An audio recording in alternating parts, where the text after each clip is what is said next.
आगरा से तकरीबन 10 या 12 किलोमीटर दूर 1986 में एक लड़के का जन्म हुआ जिसका नाम टीटू था।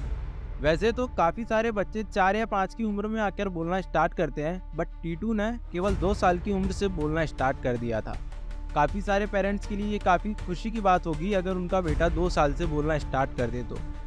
पर टीटू के पेरेंट्स के लिए खुशी की बात तो थी, पर टीटू जो बोलता था उसको सुनकर उसके पेरेंट्स काफ़ी ज़्यादा परेशान होते थे। टीटू बोलता था कि ये मेरा घर नहीं है, मैं कहीं और रहता हूँ और तुम लोग मेरे मम्मी पापा नहीं हो। टीटू बोलता है कि मेरा नाम सुरेश वर्मा था और मेरी एक शॉप थी जो कि सदर बाजार में थी। ऐसा सुनने के बाद टीटू के पेरेंट्स यही सोचते थे कि शायद हो सकता है अभी वो बच्चा है और वो अपने मन में एक अलग सी कहानी बनाता है, तो इसलिए कभी ध्यान नहीं दिया गया। लेकिन टीटू जैसे जैसे बड़ा होता गया उसकी बातें और बढ़ती गईं।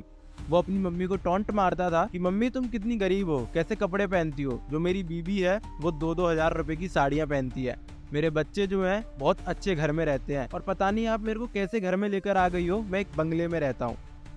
ये सारी बातें सुनने के बाद किसी के भी पेरेंट्स यही सोचेंगे कि मेरा बच्चा पता नहीं क्या बोल रहा है। ऐसा ही टीटू के पेरेंट्स के साथ था। टीटू के पेरेंट्स भी यही सोचते थे कि मेरा बच्चा पता नहीं क्या बोल रहा है, बट वो छोटा था इसलिए सब लोग उसको इग्नोर करते थे। धीरे धीरे टीटू और भी ज्यादा कुछ बोलने लगा। टीटू अक्सर उमा का नाम लिया करता था। टीटू बोलता था कि उमा मेरी बीवी है और उसके साथ मेरे 2 बच्चे हैं जिनसे मैं काफी ज्यादा प्यार करता हूँ, और हमारी एक दुकान भी है जो कि आगरा के सदर बाजार में है, उसका नाम सुरेश रेडियो है। सबसे पहले तो उसके मम्मी पापा को कभी कुछ समझ में नहीं आया कि आखिर ये बोल क्या रहा है, क्योंकि आगरा से 12 किलोमीटर दूर वो एक छोटे से गांव में रहते थे, तो उनको कुछ समझ में नहीं आ रहा था कि वो किस बारे में बात कर रहा है। धीरे धीरे टीटू जब 5 साल का हुआ तो और भी ज्यादा वो अपनी कहानियां बनाने लगा। वो बोलता था कि मेरे को मार दिया गया था 1985 में और मेरा दोबारा से जन्म हुआ है और मैं यहाँ नहीं रहना चाहता, मुझे मेरी बीवी के पास जाना है, मुझे अपने बच्चों के साथ रहना है और मुझे अपने मम्मी पापा से मिलना है।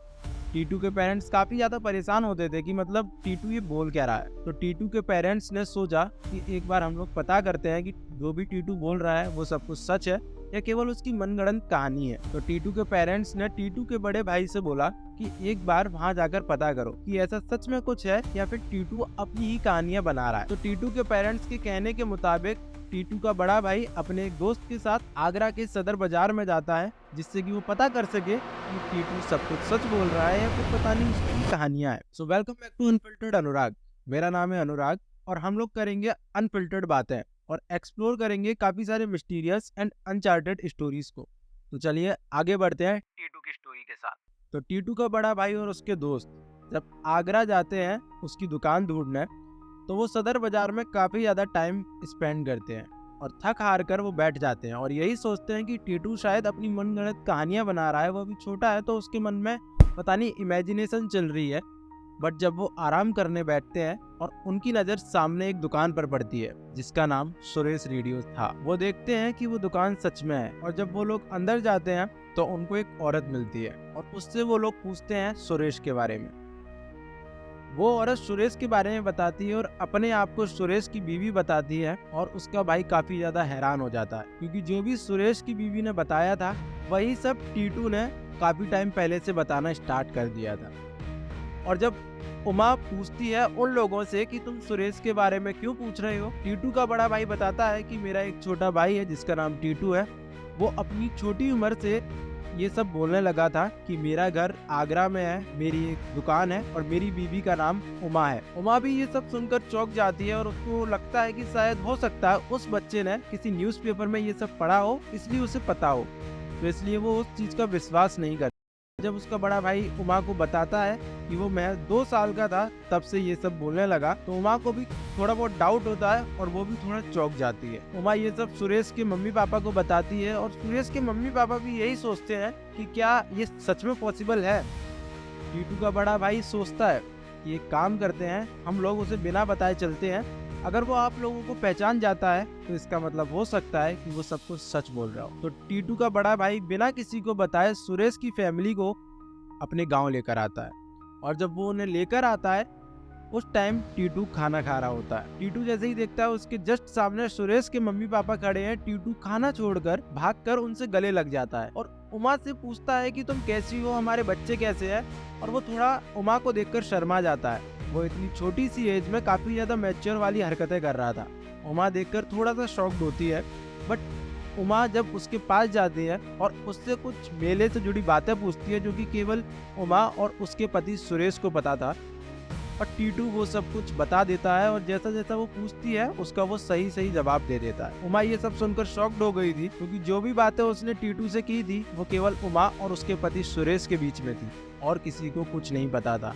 तो उसके माइंड में यही आया कि हो सकता है टीटू बिल्कुल सच बोल रहा है। और टीटू जब देखता है कि उसके परिवार वाले एक वाइट कलर की कार में आए हैं, वो उस कार में जाकर अपने आप म्यूजिक सिस्टम चलाता है। मतलब आप सोचिए, केवल 5 साल का लड़का एक गाड़ी में जाके अपने आप म्यूजिक सिस्टम चलाता है और वो अपने भाई के साथ बैठकर उस कार को भी चलाता है। ना उसने आज से पहले कभी कार चलाई थी और ना उसने कभी ऐसे कार देखी थी, क्योंकि गांव बहुत छोटा था और उस टाइम पे ज्यादातर गाड़ियां नहीं होती थी। और 5 साल की उम्र में उसने एक कार चलाई, जिसको देखकर और भी ज्यादा सब लोग शॉक्ड हो गए। टीटू की फैमिली और सुरेश की फैमिली दोनों काफी ज्यादा परेशान थे कि आखिर ये हो क्या रहा है। और टीटू की फैमिली में उसके पेरेंट्स सच में काफी ज्यादा परेशान थे और हैरान थे कि कहीं बड़ा होकर ये हमारा घर छोड़कर भाग ना जाए, क्योंकि वो बचपन से ही धमकियां देता था कि ये मेरा घर नहीं है, मैं जैसे ही बड़ा होऊंगा मैं बाहर चला जाऊंगा और मैं अपने घर पर वापस चला जाऊंगा। आप लोग पता नहीं मुझे यहाँ क्यों रख रहे हो, और मेरे घर वालों को बोल दो कि मैं बिल्कुल सेफ हूँ और वो अपना ध्यान रखें। तो उसके घर वाले यही सब सोचकर हमेशा परेशान रहते थे कि वो बड़ा होकर हम लोगों को छोड़ ना दे और वापस आगरा ना चला जाए। टीटू और सुरेश के फैमिली वाले काफी ज्यादा परेशान थे कि अब क्या किया जाए, क्या सच में सुरेश का पुनर्जन्म हुआ है और वो टीटू बनकर वापस आया है। ये सब पता लगाने के लिए सोचा गया कि टीटू को एक बार आगरा लेकर आते हैं और उसका टेस्ट लेते हैं। अगर वो उन टेस्ट पास हुआ तो इसका मतलब सुरेश का सच में पुनर्जन्म हुआ है और टीटू को सब कुछ याद है। और मैं आपको बता दूं कि टीटू के सर पर बचपन से एक गोली के टाइप का निशान भी था, जो कि लगता था कि शायद हो सकता है इसके सर पर कुछ वार किया गया है या गोली मारी गई है। बट बचपन से ये निशान था, ये भी एक प्रूफ था कि हो सकता है सुरेश का दोबारा से जन्म हुआ है और उसको सब कुछ याद है। तो उसके फैमिली वाले ने जब सोचा कि हम लोग इसको आगरा लेकर जाते हैं और देखते हैं, वहाँ पर 1-2 टेस्ट करेंगे, अगर वो उन सब में पास हो गया तो इसका मतलब सच में सुरेश का पुनर्जन्म हुआ है। टीटू को जब आगरा ले जाया गया तो सबने सोचा कि एक काम करते हैं, जब इसकी दुकान के पास से निकलेंगे तो थोड़ी सी स्पीड तेज कर लेंगे, और स्पीड तेज करने के बाद अगर इसने बता दिया कि इसकी दुकान पीछे रह गई है तो शायद हो सकता है टीटू सब कुछ सच बोल रहा है।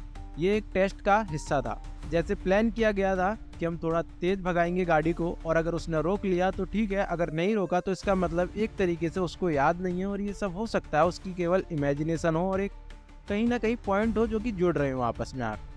और जैसे ही टीटू के साथ बैठकर जो कार चलाई जा रही थी और उसकी गाड़ी की स्पीड बढ़ाई गई और जैसे ही उसकी दुकान आई और दुकान से आगे बढ़े तो टीटू ने रोक दिया कि रुको रुको, मेरी दुकान तो पीछे है, आप बहुत ज्यादा आगे आ गए हो। ये देखकर सब लोग हैरान हो गए, क्योंकि ये चीज केवल वही बता सकता है जो यहाँ पर अक्सर आता जाता रहता हो या उसने 1000-2000 चक्कर यहाँ पे किए हो। और टीटू अभी केवल 5 या 6 साल का था, जो कि आगरा में पहली बार आया था। तो इसका मतलब काफी लोगों को लगा कि हाँ, ये सुरेश ही है। और जब उसे दुकान पे ले जाया गया तो जब उसने दुकान का गेट खोला तो उसके तेवर अलग ही थे, जैसे एक वो मालिक है और वो एक छोटा बच्चा नहीं है। अपनी दुकान देखकर वो काफी ज्यादा खुश हुआ था और वो अंदर जाता है तो जो उसका लहजा था वो बिल्कुल सुरेश से मिलता जुलता था। उसकी बीवी भी वहाँ खड़ी हुई थी, वो देखती है जैसे सुरेश बैठता था चेयर को खिसका कर, और जैसे सुरेश का लहजा था बिल्कुल सेम लहजा टीटू का था। ये सारे पॉइंट्स बता रहे थे कि हाँ, कि टीटू को सच में अपना पास्ट याद है और टीटू ही सुरेश था। टीटू से टेस्ट नंबर 2 के नाम से ये पूछा गया कि इस दुकान में क्या क्या चेंज हुआ है और जब तुम थे तो क्या क्या चेंज नहीं हुआ है। उसने सब कुछ बता दिया कि ये वाला पार्ट चेंज हुआ है, ये वाला जब मैं था तब भी था, और ये वाला पार्ट यहाँ से हटके दूसरा लगाया गया है। ये सब सुनकर भी सब लोग शॉक्ड हो गए कि इतना एक्यूरेट कैसे किसी को पता हो सकता है। इतना सब कुछ होने के बाद मोस्टली लोग तो मान ही गए थे कि हाँ, ये टीटू ही सुरेश है और इसको अपना पास्ट याद है। उसके बाद एक और टेस्ट लिया गया। जब टीटू को सुरेश के घर ले जाया जा रहा था तो उसके पेरेंट्स ने सोचा एक काम करते हैं, सुरेश के बच्चों को बाहर के बच्चों के साथ खेलने के लिए भेजते हैं, और अगर टीटू अपने बच्चों को पहचान गया तो इसका मतलब 1000% श्योरिटी है कि टीटू ही सुरेश है। प्लान के मुताबिक वही हुआ। टीटू को जब सुरेश के घर लेके आया जा रहा था तब तक सुरेश के बच्चों को बाहर खेल रहे बच्चों के साथ खेलने के लिए भेज दिया गया था। जैसे ही टीटू अपने घर के पास आता है और वहाँ एक झुंड देखता है बच्चों का, तो वो देखता है सुरेश की दोनों बच्चे वहीं खेल रहे थे और वो उनके पास जाकर उन्हें पहचान लेता है कि ये सुरेश के बच्चे हैं, यानी कि मेरे बच्चे। तीनों टेस्ट में वो पास हो चुका था। अब सबका शक यकीन में बदल चुका था कि टीटू ही सुरेश है, और टीटू ने भी सब कुछ प्रूफ कर दिया था कि हाँ, मैं ही सुरेश हूँ। अब सुरेश की मौत कैसे हुई थी, किसने की थी, ये भी जान लेते हैं। सुरेश अपनी दुकान से वापस लौट रहा था और सुरेश ने जैसे ही अपने घर के आगे गाड़ी का हॉर्न बजाया, उतने में दो लोग आते हैं और अपनी गन से फायरिंग करते हैं। सुरेश के सर पर एक गोली लग जाती है और उसकी वहीं के वहीं मौत हो जाती है। जहाँ सुरेश के गोली लगी थी उसी जगह टीटू का निशान था, और एक ये भी पॉइंट था कि हाँ, सुरेश ही टीटू है। पर सुरेश के मरने के बाद कोई भी इन्वेस्टिगेशन इसलिए नहीं हुई थी क्योंकि उस टाइम पे भीड़ भाड़ कम रहती थी और किसी ने उन दोनों को देखा नहीं था, ना कैमरे होते थे ना कुछ होता था, तो इसलिए पुलिस ने हार मानकर वो केस क्लोज कर दिया था। अब जैसा कि सबको पता चल चुका था, ये काफी ज्यादा बड़ी न्यूज बन चुकी थी, ये एक पुनर्जन्म हुआ है और उस बच्चे को सब कुछ याद है। तो टीटू ने अपने गुनहगारों में से एक गुनहगार को पहचान लिया। टीटू ने बताया कि उनमें से एक गुनहगार वो था जो मेरा बिजनेस पार्टनर है। और जब आगरा की पुलिस ने इस केस को सुना तो आगरा की पुलिस ने बिल्कुल भी ढिलाई नहीं बरती और एक बार उस बंदे को जाकर अरेस्ट किया।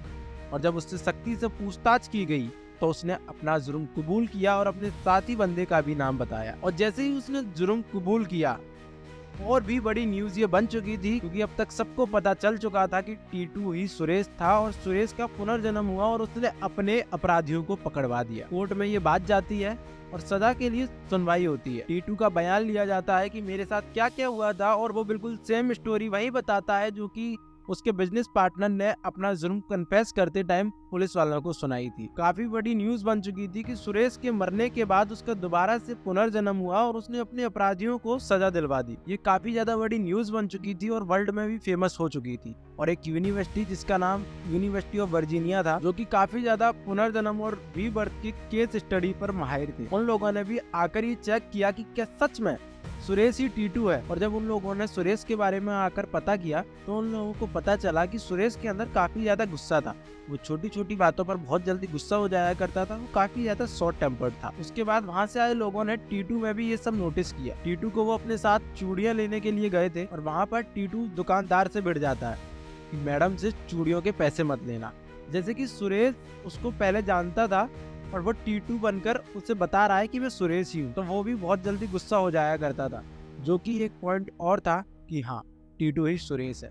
ये सब कुछ सॉल्व हो चुका था, अपराधियों को सजा मिल गई थी और टीटू के फैमिली को भी पता चल गया था कि हाँ, ये सुरेश का रीबर्थ है। और सुरेश के घर वालों को भी पता चल चुका था कि हाँ, सुरेश का रीबर्थ हुआ है, उसका पुनर्जन्म हुआ है। अब सबके मन में एक सवाल जरूर होगा कि टीटू आखिर बाद में किसके साथ रहा, सुरेश के पेरेंट्स के साथ और उसकी फैमिली के साथ, या फिर टीटू अपने पेरेंट्स और अपनी फैमिली के साथ अपने गांव में ही रहा। तो मैं आपको बता दूं, टीटू का रियल नाम तोरण सिंह है, जो कि बनारस हिंदू यूनिवर्सिटी में योगा के टीचर है। और उन्होंने अपनी रियल फैमिली के साथ, मतलब कि टीटू के पेरेंट्स के साथ रहने का डिसीजन लिया था, क्योंकि उन्हें भी पता था जो पास्ट था वो पास्ट था, जो हो गया वो हो गया। अब जो फ्यूचर है उसको कोई नहीं बदल सकता। और उसके असली पेरेंट्स वही लोग थे जिन्होंने उसको इस बर्थ में जन्म दिया है, और जो पहले थे उनके लिए मैं मर चुका हूँ। अगर मैं उनके साथ रहूंगा और अगर उन्होंने मेरे को दोबारा से खो दिया तो वो ये सदमा नहीं झेल पाएंगे, क्योंकि उन्हें पहले ही अपने बच्चे को खोने का दुख पता था।